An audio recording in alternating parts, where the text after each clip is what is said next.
what isn't mentoring. So, Marilys. Sure.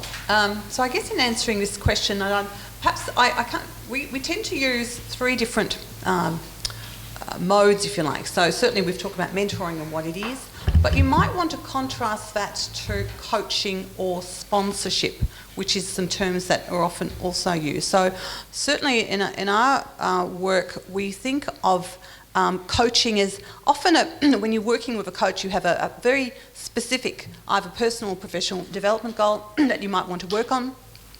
And so you're kind of working with a coach to work on that. In some organisations, I must admit, it tends to be a bit of a deficit model, I should add, where, I'm lacking X, therefore I work with a coach to improve X. That's one way of looking at it.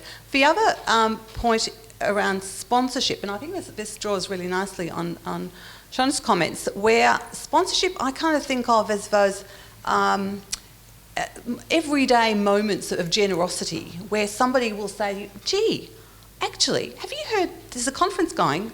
You really should go to that. Or, I've been invited to do this. I can't do it. I think you'd be really great. Why don't you do that?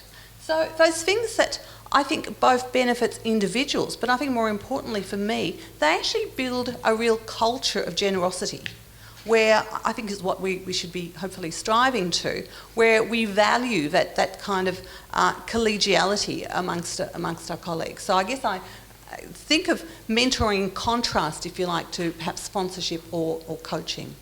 I suppose it goes back to the first comment I made, in that I really believe that mentoring is not about telling someone what to do. It's really about helping them discover their own, through their own decisions and giving them confidence to make the decisions that they believe are right for them, and providing sort of guidance. I have been mentored and also provide mentoring, to some people. And I think from my personal experience, when I've had someone basically directing me to make a decision, I've sort of bristled at that, and so I think I've taken that into the way I try to provide advice to others. But it really is encouraging them to make the individual to make their own decisions rather than directing them.